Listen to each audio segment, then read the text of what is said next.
Well, welcome back, all my ASL friends out there. This is your host, ID Jester, and this is part 7 of our 15-minute rule sets about ASL, or Advanced Squad Leader. We've been talking a lot in the last few episodes about the different units, the different levels of each unit, so we got to get into some of the rules that apply with these different levels of units, and specifically this time we're going to be talking about conscripts and green units. You can see I've put some different nationalities out here on our wonderful vassal module, and we're going to talk about the different classifications again and kind of go over the differences between conscripts and green units. You can see here I've got some German units. We have several different kinds of elites. We have first line, we have second line, we have conscripts. Over here we have some Russians, which also have some elites, some first line, and some conscripts. We have some Italian units that have first lines, elites, and conscripts. We see we have the Americans here, several different kinds of elites, some first line, some second line, and of course some green units. And of course we have some British, which have some elites, some first line, some second line, and some green units. Basically, when we're talking about the different levels of the units, elites are the best of the best. Your first line units are next best. Then your second line units are right below your first line units. And then on the bottom rung, we have your conscripts and we have our green units. Conscripts and green are not determined by whether you're an Axis force or an Allied force. As you can see, we have an Allied force which has conscripts here as the Russians, and we also have an Axis which has conscripts as a the lowest class unit. So what determines the difference between a conscript and a green unit? Well, I'm glad you asked, because we are looking at that in Part 7. You look a little green with envy, 15-minute rule set. We're going to be looking at Section A of the rulebook, subsection 19.2 and 19.3. Green and conscript troops. There is quite a big difference. And before we get into that, I just want to let you know, most of the time when you are going maybe from an elite unit down to a first line unit, or from a first line unit down to a second line unit, normally you're not, there isn't a lot of rules that change other than maybe their range or their firepower, maybe their morale level, maybe they lose the ability to throw smoke, stuff like that. But there's not a lot of rules that alter the elites, the first line, and the second line units. That is not true when you talk about going down from a second line unit to a conscript, or maybe from a first line unit down to a conscript, depending on if your nationality has second line units.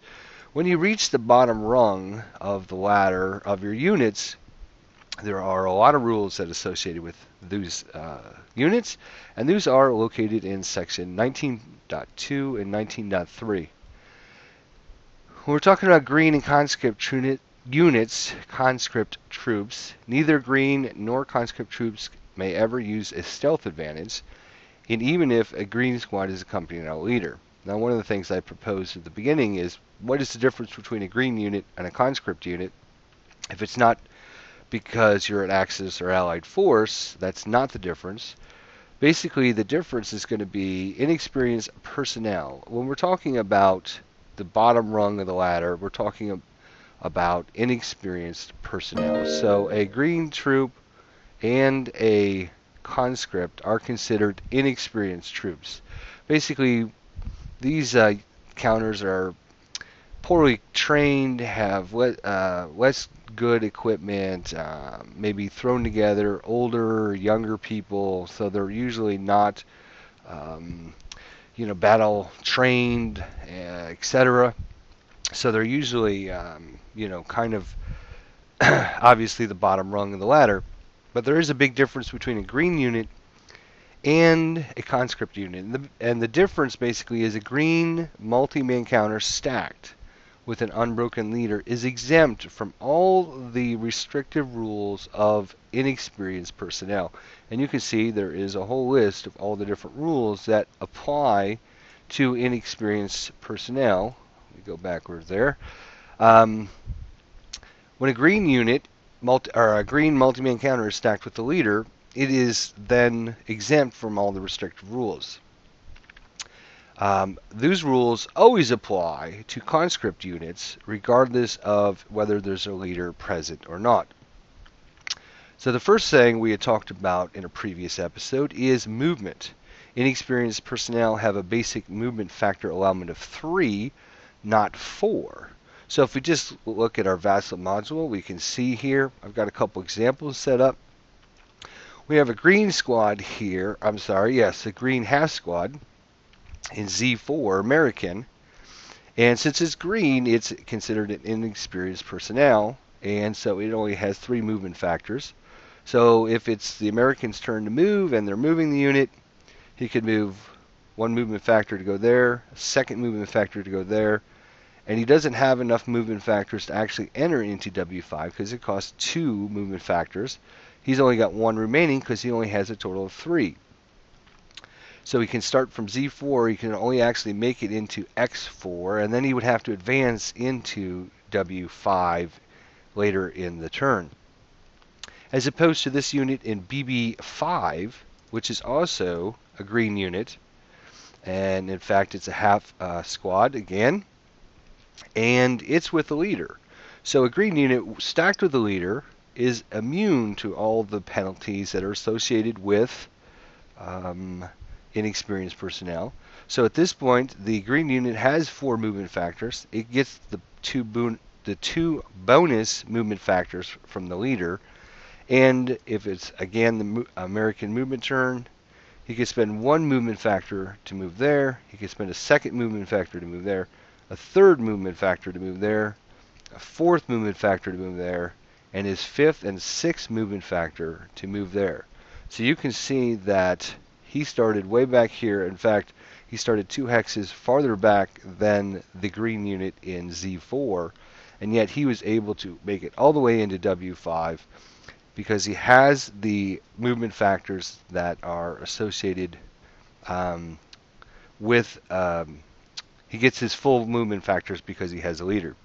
As opposed to, if we look at something like down here in the bottom corner, we have H10, we have a full squad conscript German unit. It's only going to get 3 movement factors, so he's going to be able to go 1 movement factor, 2 movement factors, 3 movement factors, and he's done. The unit in H9 is a half squad conscript.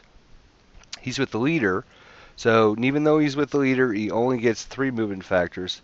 He would get the bonus of 2 movement factors with the leader, so he could actually move 5 a total of 5 movement factors. So he could go 1 movement factor, 2 movement factors, 3 movement factors, 4 movement factors, and 5 movement factors. So he does get the bonus leader, but he still is restricted to his original 3 movement factors. And that applies to any of the nationalities. So you can see that green units are slightly better than conscript, and even though they're considered the same level, green units are considered can be better for you because when they're stacked with the leader, a lot of their penalties don't apply. What other penalties do inexperienced personnel have? When we talked about movement, second thing we have to consider is 19.32, which is the breakdown number of any support weapon used by inexperienced personnel is reduced by 1. Again, if we go back here to our vassal module, I have a couple different things here. Let's look at this. Here we have a Russian full conscript squad, and they have a medium machine gun. You can see the medium machine gun has a B-11 on the right-hand side of the counter. That's basically its breakdown number. We haven't really gone into support weapons yet, but we're going to get there in this series. Hopefully people have been able to follow along, and eventually we'll get to the different kind of support weapons out there. Anyways, it has a breakdown number of 11. Since it's with a full squad conscript unit, when the conscript unit goes to shoot it, its breakdown number is going to be lowered by 1, so it's going to have a breakdown number of 11. If we look at up here, we also have a green unit, which is in S3. It has a mortar, also a break number of 11.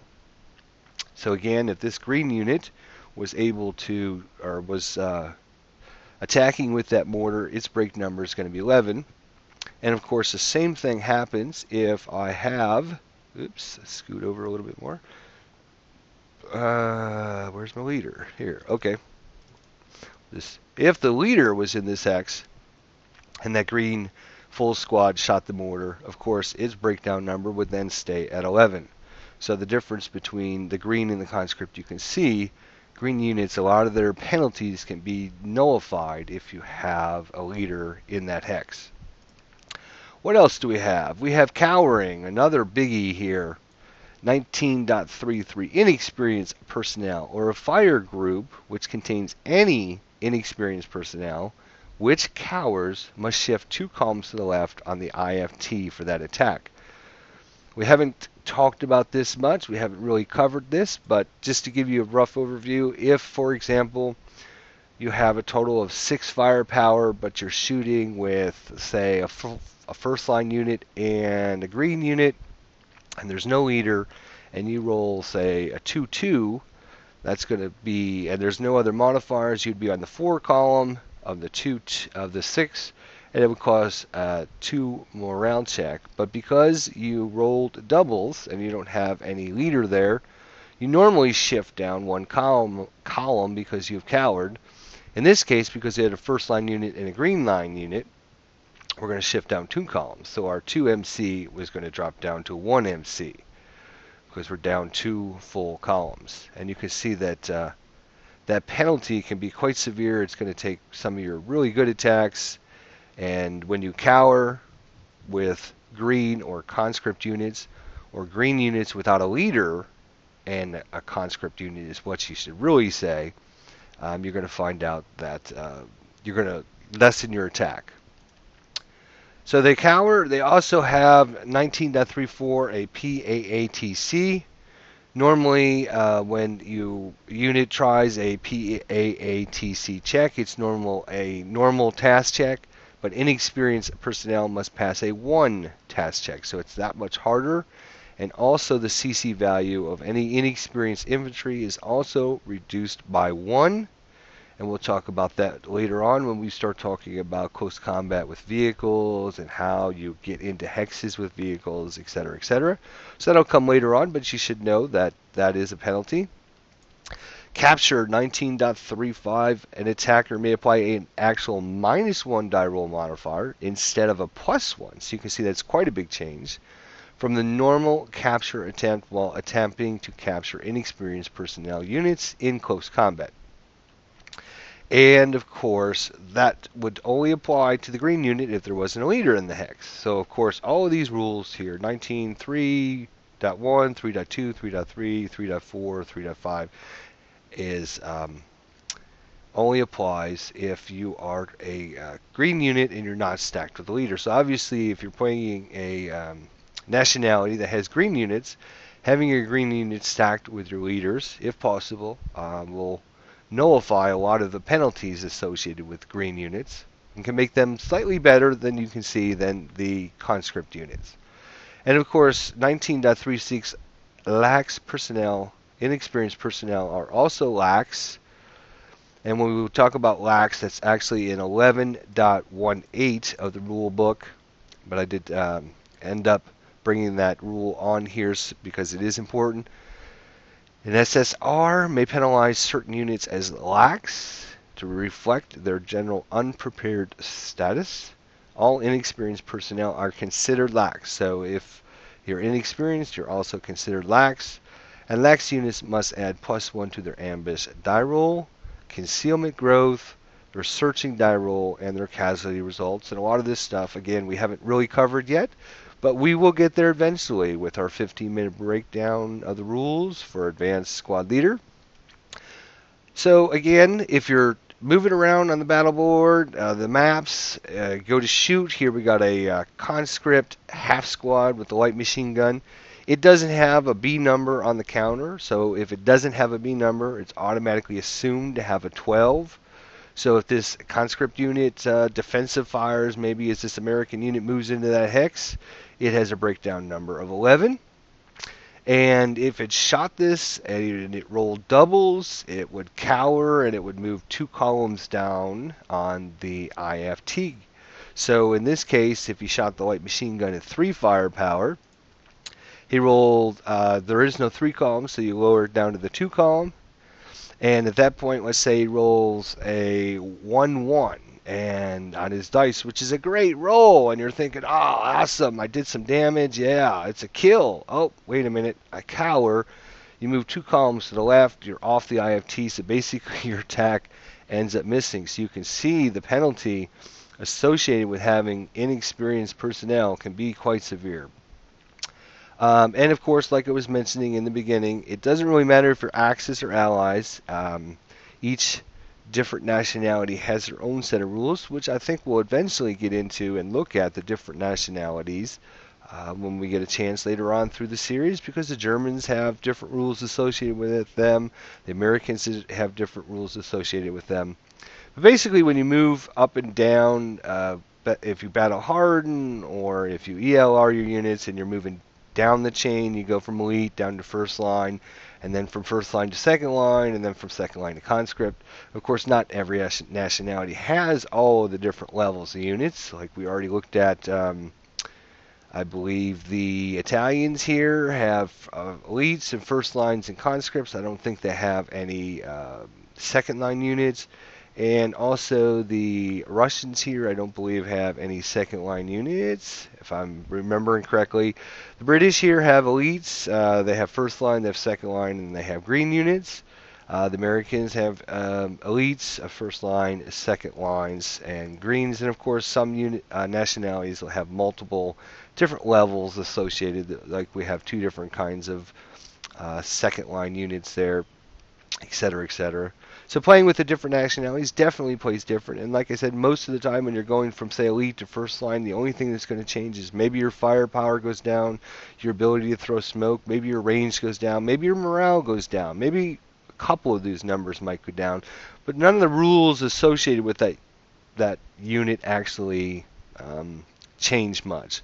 Same thing when you go from a first line to a second line. Again, you might lose some range or some firepower, some morale, but none of the rules associated with that unit. That is a big exception when you go down to your conscript units or your green units. You can see there are quite a few rules associated with cowering, your support shooting your support weapons, your movement, your abilities to PAATC or close combat vehicles, and of course if enemy units are trying to capture you. Plus you get the penalty of being lax, which is also going to give you a +1 to any of your ambush die rolls, your concealment growth, your search die rolls, and your search casualty die rolls. So that's a good look at green and conscript troops, the difference between them. Hope this helps everyone out there. I hope everybody's enjoying this series. I hope I'm doing a good job of trying to present the rules in ASL in about 15 minutes. And we'll see you next time for the next episode of 15-Minute Rules with ASL. This is your host, ID Jester, and I'll be signing off. Thanks for watching.